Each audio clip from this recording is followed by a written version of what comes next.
अब करेंगे। और इसमें हमें कुछ बॉक्स दिए गए हैं और इन्हें हमें भरना है। तो सबसे पहले क्वेश्चन पढ़ लेते हैं। निम्नलिखित समांतर श्रेणियों में रिक्त स्थानों के पदों को ज्ञात कीजिए।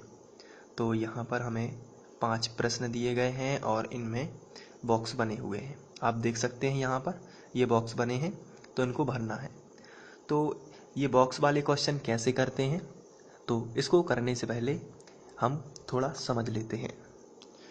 किसी भी समांतर श्रेणी का प्रथम पद a होता है, उसके बाद दूसरा पद a प्लस डी होता है, तीसरा पद a प्लस 2d होता है और चौथा पद a प्लस 3d, पांचवा पद a प्लस 4d, छठवां पद a प्लस 5d, इस तरीके से बढ़ता जाएगा। तो ये आपको थोड़ा याद रखना है कि प्रथम पद a होता है, लेकिन दूसरा पद a प्लस d, तीसरा पद a प्लस 2d, चौथा पद a प्लस 3d, इसी तरीके से पांचवा पद और छठवां पद ये बढ़ते जाते हैं। तो यहाँ पर रिक्त स्थान जो भरना है, अगर हमें a और d मालूम हो जाता है तो हम आगे की पद भी ज्ञात कर सकते हैं। तो इनको उसी तरीके से करेंगे। जैसे मैंने आपसे कहा कि चौथा पद क्या होगा, तो चौथा पद ज्ञात करने के लिए आपको मैंने पूछा है चौथा पद। तो चौथा पद कैसे आएगा, तो चौथा यानी 4 में से आप 1 घटाओगे, कितना आएगा 3, यानी कि 3d। और a तो कंपलसरी सब में रहेगा, तो a प्लस 3d। जैसे मैंने आपसे कहा 10वां पद क्या होगा, तो 10वां पद आपसे पूछा है 10वां पद, इसका मतलब आप 10 में से 1 घटाइए, कितना आया 9, तो 9d तो आप पहले लिखेंगे और a उसके बाद में लगाएंगे। तो ये है 10वां पद का सूत्र a प्लस 9d। तो किसी भी पद का सूत्र निकालने के लिए आप उसमें से घटा सकते हैं 1 और वो d रहेगा, और a तो सब में कंपलसरी रहेगा ही। तो इस तरीके से आप इसको निकाल सकते हैं। तो अब हम इन क्वेश्चनों को सॉल्व करते हैं एक एक करके। तो सबसे पहले हम पहला क्वेश्चन कर लेते हैं, इसमें बॉक्स भरना है तो कैसे भरेंगे, आइए पहला क्वेश्चन कर लेते हैं। इसमें हमें ये समांतर श्रेणी दी हुई है और इसमें पहले नंबर पर लिखा है 2, तो इसे हम प्रथम पद बोलते हैं, यानी कि a बराबर कितना दिया गया है 2, प्रथम पद भी बोला जाता है इसको। इसे a से दर्शाते हैं, a बराबर 2। इसके बाद हमें बीच वाला पद यानी दूसरा पद ज्ञात करना है और तीसरा पद हमें दिया गया है 26। तो प्रथम पद दिया गया है 2 और तीसरा पद भी हमें दिया गया है, इसको लिख लेते हैं। तीसरा पद 26, लेकिन तीसरा पद का फॉर्मूला क्या होता है, तो तीसरा पद का फॉर्मूला होता है a प्लस 2d बराबर 26। यहां पर a का मान रख देते हैं 2, यहां पर ऊपर से देख के, प्लस 2d बराबर 26। ये जो 2 है इसमें कोई भी चिन्ह नहीं लगा है, तो ये प्लस का माना जाता है, और प्लस वाली संख्या का पक्षांतर इस तरफ होगा तो माइनस हो जाएगा। तो आएगा 2d बराबर 26 माइनस 2। तो 2d बराबर 26 में से 2 जाएंगे तो 24, और 2 गुणा में है और गुणा वाली संख्या बटे में आएगी। तो यहाँ पर d बराबर आएगा 24 बटे 2। तो जब आप इसको डिवाइड करोगे तो 12 आएगा d का मान। अब हमें ब्लैंक दिया गया था, यानी खाली स्थान दिया गया था दूसरे स्थान पर। दूसरा पद निकालना है। दूसरा पद का फॉर्मूला क्या होता है, क्या आप बता सकते हैं? दूसरा पद होता है a प्लस डी, तीसरा पद होता है a प्लस 3d, चौथा पद a प्लस 3d, चौथा पद, पांचवा पद a प्लस 4d, इस तरीके से। तो अभी हम लोगों को दूसरा पद निकालना है, इसलिए a प्लस डी होता है। प्रथम पद a, दूसरा पद a प्लस डी, तीसरा पद a प्लस 2d, इस तरीके से। तो दूसरा पद ज्ञात करना है, जहां पर a का मान कितना है 2 और d का मान अभी निकाला है 12। तो 12 और 2 कितने हो जाएंगे 14। तो यहाँ पर जो है आप भरोगे 14 इस तरीके से, तो ये आपको भर जाएगा। सेकंड कर लेते हैं। सेकंड क्वेश्चन में आपको पहला पद नहीं दिया गया है, ये ज्ञात करना है, केवल आपको दूसरा और चौथा पद दिया गया है। तो जो दिया गया है उसी से स्टार्ट कर लेते हैं। दूसरा पद,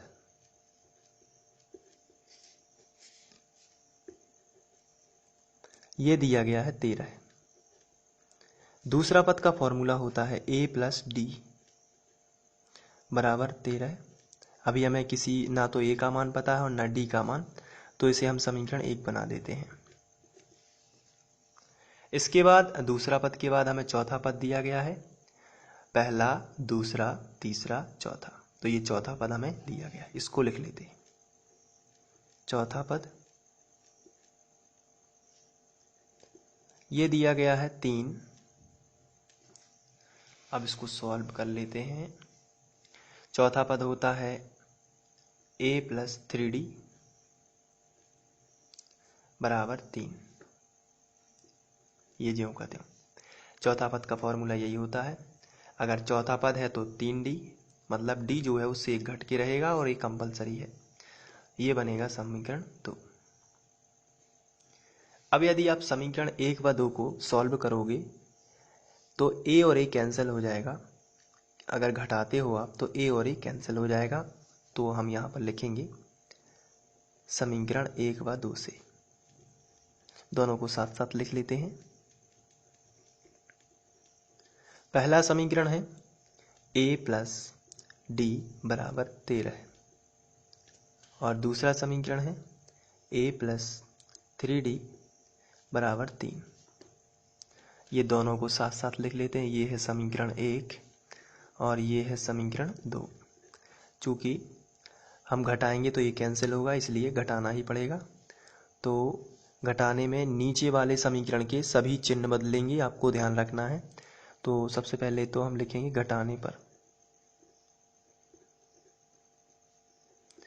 तो यहाँ पर ये धन का है, जब कोई भी चिन्ह ना लगा हो तो धन का, यहाँ भी कोई भी चिन्ह नहीं लगा है तो ये धन का है। अब हम इन सभी के चिन्ह बदल देते हैं, सिर्फ नीचे वाले समीकरण के बदलना है, आपको ध्यान रखना है ये बात। धन का है तो ऋण का हो जाएगा, ये धन का है ये भी ऋण का हो जाएगा, और ये धन का है ये भी ऋण का हो जाएगा।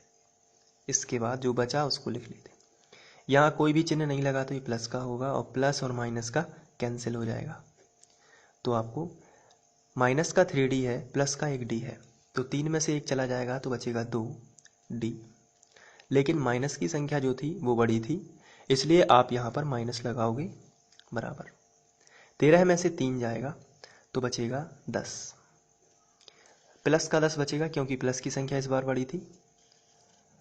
अब जो है d, इसके साथ में ये -2 है, ये गुणा में है, और गुणा वाली संख्या का पक्षांतर बटे में होता है। तो d बराबर 10 बटे -2, 2 से भाग चला जाएगा, 2 पंचे 10, लेकिन ये माइनस है, ये सामने लगा सकते हैं, माइनस रहेगा। तो d का मान आपको मिल चुका है 5। अब ये जो d का मान है ये हम यदि समीकरण 1 में रख दें और यहाँ पर, तो a का मान मिल जाएगा। तो a और d के मान मिलेंगे तो हम खाली स्थान ज्ञात कर सकते हैं जो बॉक्स खाली दिए गए हैं। तो सबसे पहले हम लिखेंगे d का मान समीकरण 1 में रखने पर, समीकरण 1 में रखने पर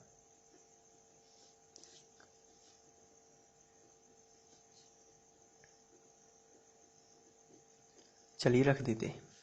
समीकरण 1 में आपको देखने के लिए सबसे पहले लिख दूंगा।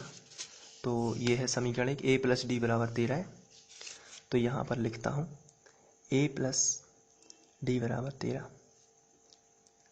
अब a ज्यों का त्यों, प्लस लगा है तो प्लस ज्यों का त्यों, d का मान -5 है तो आप ब्रैकेट में रखोगे -5 बराबर 13 है। प्लस माइनस का माइनस हो जाएगा, असमान चिन्हों का हमेशा ही माइनस होता है, बराबर 13 है। माइनस का 5 इस तरफ पहुँच जाएगा पक्षांतर में, तो 13 पहले से था और -5 और आ गया तो ये +5 हो जाएगा। तो a बराबर 13 और 5 18 है। तो a का मान कितना मिला 18 है, और d का मान कितना है -5। अब क्वेश्चन देख लेते हैं। तो यहाँ पर ये ब्लैंक दिए गए थे, तो a का मान और d का मान हमें ज्ञात हो चुका है। a का मान कितना है 18 और डी का मान कितना है -5। ये पहले हम ज्ञात कर चुके हैं दोनों समीकरणों को घटाने पर जो इनसे बने हुए थे। अब यहाँ तो 18 ही आ जाएगा क्योंकि प्रथम पद ए ही होता है। तीसरा पद हमें खाली छोड़ा गया है, तो तीसरा पद जब खाली छोड़ा गया है तो यहाँ पर तीसरा पद होता है, यहाँ पर आप लिखेंगे तीसरा पद, और तीसरा पद का फॉर्मूला क्या आप बता सकते हैं क्या होगा? अभी मैंने आपको बताया है a + 2d, यही बताया है ना। तो तीसरा पद होता है a + 2d। a का मान कितना है 18 प्लस 2 ज्यों का त्यों। d का मान कितना है -5, तो आप यहाँ पर रख दोगे -5। 18 ज्यों का त्यों, प्लस माइनस का आपको लगा देना, क्योंकि असमान चिन्ह है तो आप माइनस लगाएंगे। और 5 दूनी 10, तो 18 में से 10 जाएगा तो कितना आएगा 8। तो यहाँ पर आपको भरना है 8। तो ये प्रथम पद हो गया और ये तीसरा पद। इसके बाद तीसरा प्रश्न करेंगे। तीसरा क्वेश्चन कह रहा है दूसरे नंबर का स्थान आपको ज्ञात करना है और तीसरे नंबर का स्थान ज्ञात करना है, जबकि प्रथम पद और 1 2 3 4 चौथा पद हमें दिया गया है। तो जो दिया गया है उसको सबसे पहले लिखना है। जैसे प्रथम पद a बराबर 5 और 1 2 3 4 चौथा पद कितना है? चौथा पद 9 सही 1/2। चौथा पद का फॉर्मूला क्या होता है? तो चौथा है तो 4 में से 1 गए, कितना आया 3, तो 3d, और a तो रहेगा ही, तो a + 3d बराबर। यहाँ पर ये जो है मिश्र भिन्न है, इसको विषम भिन्न में बदल लेते हैं। तो विषम भिन्न में कैसे बदलते हैं आइए देख लेते हैं। इसको हम रफ में समझ लेते हैं। इसका गुणा इसमें करेंगे, 9 सही 1/2 जो लिखा है यहाँ पे गुणा होगा और यहाँ पे प्लस होगा। 9 दूनी 18, 18 और 1 19। देखिए यहाँ पर गुणा करना है आपको, 9 दूनी 18, यहाँ पे प्लस 9 दूनी 18 और 1 19/2। तो फाइनली कितना मिला 19/2। तो अब यहाँ पर आप लिख सकते हो 19/2। अब इसके बाद हमें a + 3d बराबर 19/2 मिला है, लेकिन a का जो मान है वो पता है, कितना है 5। तो यहाँ पर आप a की जगह पर कितना लिख सकते हो 5 + 3d बराबर 19/2। अब 5 का आप पक्षांतर भी कर सकते हो, तो 3d बराबर आपको मिलेगा 19/2, और ये कोई भी चिन्ह नहीं लगा तो प्लस का 5 है, और इसका पक्षांतर जब इस तरफ होगा तो माइनस का 5 आ जाएगा। तो 3d बराबर, अभी हम इसका एलसीएम लेंगे, तो यहाँ पर अभी केवल 19 के बटे में 2 हैं, तो हम कंप्लीट बटे सबके बटे में 2 लिखना चाहते हैं, और उसके लिए हमें इसका गुणा इसमें करना पड़ेगा। तो चलिए कर देते हैं, एलसीएम कहलाता है। तो 2 पंचे 10, तो 19 - 2 पंचे 10, और बटे कितना आएगा 2, कंपलसरी सबके बटे में 2 ही आएगा। अब इसके बाद 19 में से 10 घटा लेते हैं, फिर हम 3d वाला पार्ट करेंगे। 19 में से 10 जाएगा तो कितना आएगा 9 आएगा, और बटे में कितना है 2, तो आ गया 9/2। अब ये जो 3 है ये d के साथ में गुणा में है, और गुणा वाली संख्या कहाँ पहुँच जाती है, तो आंसर है बटे में। तो d बराबर आएगा 9/2, और ये 2 जो है वो पहले से ही बटे में है, लेकिन एक संख्या और जो 3 है वो भी बटे में आ रही है, तो ये गुणा में आएगी फिर यहाँ पे। तो बटे गुणा वाली संख्या कहाँ पहुँच जाती है बटे में, ये 2 ज्यों का त्यों। यहाँ से कैंसिल कर देंगे, 3 का 9, तो d का जो मान आएगा वो कितना आएगा 3/2।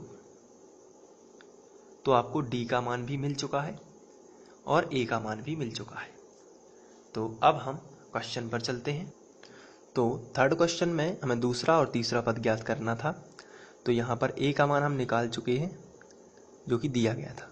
5 और डी का मान हम निकाल चुके। डी का मान हमने निकाला है 3/2 अभी, तो ये हम लिखेंगे 3/2।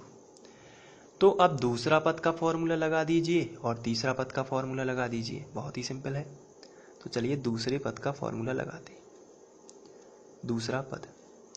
दूसरा पद होता है a प्लस डी, ये होता है बराबर के नीचे बराबर। दूसरा पद में a का मान कितना है 5, प्लस है तो प्लस, d का मान कितना है 3/2, तो आप यहाँ पे लिखोगे 3/2। अब इसका एलसीएम से इसमें गुणा करोगे तो 5 10, प्लस कितना 3, बटे में कितना आ जाएगा टोटल 2, मतलब 2 जो है वो सबके बटे में आना चाहिए, तो ये कंप्लीट हो जाएगा। तो इसका गुणा इसमें करेंगे और फिर ये सबके बटे में आ सकता है, इसे एलसीएम बोलते हैं। तो 2 5 10 प्लस 3 और बटे 2, 10 और 3 जोड़ने पर आता है 13 और बटे 2, तो ये दूसरा पद आपको मिलता है 13/2। अब हम तीसरा पद निकालेंगे, तो बिल्कुल वैसा ही है तीसरा पद निकालना। यहाँ पर आप लिखोगे तीसरा पद और ये इसका फॉर्मूला होता है a प्लस 2d। तो a ज्यों का त्यों, a का मान हम निकाल चुके हैं, आप ऊपर भी देख सकते हैं a का मान कितना है 5। तो यहाँ पर आपको लिखना है 5 प्लस 2 और d का मान भी हम लोग 3/2 निकाल चुके हैं, 3/2। अब इसको आगे यहाँ से कर देते हैं, तो इस तरीके से 5 प्लस, यहाँ पर 2 और 2 कैंसिल, आप देख रहे हैं हो जाएंगे, तो क्या बचेगा 3। तो अब 5 और 3 टोटल कितना हो जाएगा 8। तो आप यहाँ पर जाकर 8 लिखेंगे, तो ये तीसरा इस तरीके से सॉल्व हो जाएगा। इसके बाद चौथा क्वेश्चन में हमें दूसरा, तीसरा, चौथा और पांचवा ये सभी पद ज्ञात करना है। केवल हमें प्रथम पद दिया गया है और 2 3 4 5 6 छठवां पद दिया गया है। तो जो दिया गया है उसको सबसे पहले लिखते हैं। प्रथम पद a बराबर कितना दिया गया है -4, तो सबसे पहले यही लिख लेते हैं। इसके बाद छठवां पद, तो यहाँ पर आपको लिखना है छठवां पद, ये आपको दिया गया है 6 यानी 6। लेकिन जो छठवां पद है ये इसका फॉर्मूला होता है a प्लस 5d बराबर 6। a का मान -4 है, तो इस a की जगह पर आपको रख देना है प्लस 5d बराबर 6। माइनस का 4 इस तरफ आएगा तो प्लस का हो जाएगा, तो 5d बराबर 6 प्लस 4। तो 5d बराबर 6 और 4 10 हो जाएंगे और 5 गुणा में है और गुणा वाली संख्या बटे में आएगी, तो d बराबर आएगा 10/5। 5 दूनी 10, d का मान कितना आएगा 2। तो जब हमें a का मान पता है और d का मान पता है तो हम बाकी सभी पद ज्ञात कर सकते हैं। तो हमें a का मान पता है -4 और d का हमने अभी निकाला है जो कि है 2। तो दूसरा पद पहले याद करते हैं। दूसरा पद जो कि होता है a प्लस d, a का मान कितना है -4 प्लस d का मान कितना है 2। -4 प्लस 2 कितना आएगा, आंसर है -2, क्योंकि 4 में से आपको 2 घटाना है, बड़ी संख्या में से छोटी संख्या जो है और चिन्ह वही रहेगा जो पहले है। अब हम तीसरी, तीसरा पद निकालते हैं।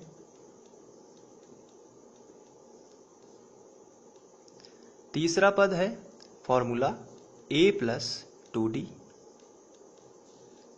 तो a का मान कितना है -4 प्लस 2 और d का मान कितना है 2।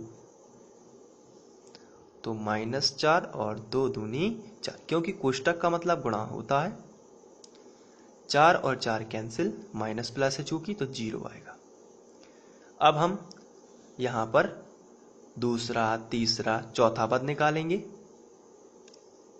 तो आप दूसरा पद यहाँ पर पहले तो लिख दीजिए -2 और तीसरा पद है 0, तो आप यहाँ पर लिख दीजिए 0। अब हम लोग चौथा पद निकाल रहे हैं, तो यहाँ पर आपको लिखना है चौथा पद। चौथा पद क्या होता है? तो आंसर है a प्लस 3d, यही है ना चौथा पद। इसका फॉर्मूला यही होता है, a का मान -4 प्लस 3 और d का मान 2। तो -4 प्लस 3 दूनी 6। 6 में से 4 जाएंगे तो कितना आएगा? तो प्लस का 2 आएगा, क्योंकि प्लस की संख्या बड़ी है। तो यहाँ पर आप लिखोगे और ऊपर +2। इसके बाद पहला, दूसरा, तीसरा, चौथा, पांचवा पद और रह गया है, तो हम यहाँ पर निकाल लेते हैं पांचवा पद। पांचवा पद का फॉर्मूला क्या होता है? a plus 4d। तो a का मान कितना है? तो यहाँ पर आप देख सकते हैं -4 है a का मान और d का मान 2 है। -4 प्लस 4 और d का मान है 2। तो -4 प्लस 4 दूनी 8। तो 8 में से 4 जाएंगे तो क्या बचेगा? +4। तो यहाँ पर आप लिखोगे +4। इस तरीके से चौथा क्वेश्चन भी हो जाएगा। अब पांचवा क्वेश्चन करते हैं। तो पांचवें क्वेश्चन में दूसरा पद दिया गया है, तीसरा, चौथा, पांचवा और छठवां पद दिया गया। तो चलिए जो दिया है उसी को सबसे पहले लिखेंगे। दूसरा पद, दूसरा पद कितना है? तो आंसर है 38। और छठवां पद, पहले तो दूसरा पद का फॉर्मूला लगाना है। तो a प्लस डी बराबर कितना? 38। इसको हम समीकरण 1 बनाएंगे, क्योंकि हमें a और d नहीं है पता कितना है। अब छठवां पद आपको दिया गया है, उसको लिख लेते हैं।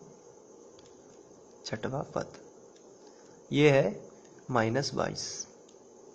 तो छठवां पद होता है a प्लस 5d बराबर -22। इसको हम समीकरण 2 बनाएंगे। अब चूंकि हमें a कैंसिल करना है और d का मान निकालना है, तो आप समीकरण 1 में से 2 घटा सकते हैं। तो आपको लिखना है समीकरण 1 -2 से। तो समीकरण 1 है a प्लस डी बराबर 38, ये है आपका समीकरण 1। और दूसरा है a प्लस 5d बराबर -22, ये है आपका समीकरण 2। चलिए घटा लेते हैं, a कैंसिल करना है तो यहाँ पर आप लिखोगे घटाने पर। और घटाने के लिए ओरिजिनल चिन्ह जो है वो बदल जाते हैं सिर्फ नीचे वाले समीकरण के, यानी प्लस का है तो माइनस का, प्लस का है तो माइनस का, और माइनस का है तो प्लस का। ये कैंसिल, प्लस का और माइनस का। माइनस जो है 5d और यहाँ पर प्लस d है, तो -4d जो है वो बच जाएगा बराबर 38 और +22 है, तो जोड़ लीजिए 8 और 2 10, 10 का 0, हासिल आई 1, और 3 और 2 5 और 1 6। तो ये प्लस के थे दोनों, इसलिए प्लस ही आएगा। तो d बराबर आपको मिलेगा 60/-4। तो इसको हम कैंसिल आउट करेंगे, तो 4 एकम 4 बचे 2, 4 पंचे 20 और ये -7 में। तो d का मान कितना आया है? -15। ये d का मान आप समीकरण 1 में रखोगे यदि यहाँ पर, तो a का मान मिल जाएगा। तो चलिए रखते हैं d का मान समीकरण 1 में।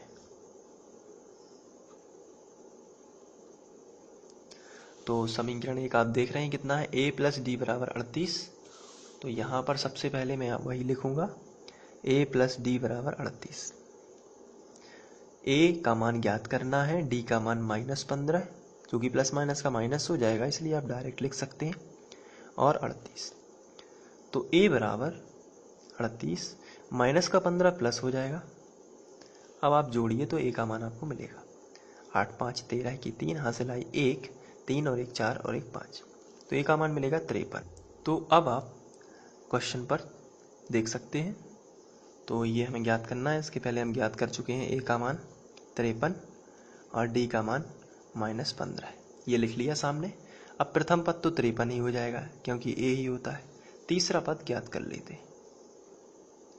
तीसरा पद, तो तीसरा पद जो है वो होता है a + 2d, और a का मान कितना है, तो आंसर है 53 + 2 और d का मान -15 है। तो 53, 15 दूनी 30 माइनस का 30, 53 में से 30 जाएंगे तो आप घटाएंगे तो आपको मिलेगा 23, और इसके बाद आप यहाँ पर 23 लिख सकते हैं। अब पहला, दूसरा, तीसरा, चौथा पद, तो यहाँ पर आप लिखोगे चौथा पद, और ये होता है a + 3d। तो a का मान 53, आप देख सकते हैं a का मान 53 + 3 और d का मान -15 है। तो 53 प्लस माइनस का -15 दिया 45, तो ये बचेगा 8। इसके बाद पहला, दूसरा, तीसरा, चौथा, पांचवा, तो पांचवा पद निकालेंगे, और पांचवा पद होता है a + 4d। a का मान कितना है 53 + 4 और d का मान -15 है। तो इसको जब कैलकुलेट करेंगे 53 15 चौके 60, तो माइनस का 60 है इसलिए माइनस की संख्या बड़ी है तो -7 आ जाएगा। तो इस तरीके से आप यहाँ पर भर सकते हैं -7। तो आशा करता हूँ आप लोगों को ये बॉक्स समझ में आ चुके होंगे, और इसको आप कम्प्लीटली एक बार फिर से कर लीजिए बिना देखे, और इसकी प्रैक्टिस करिए।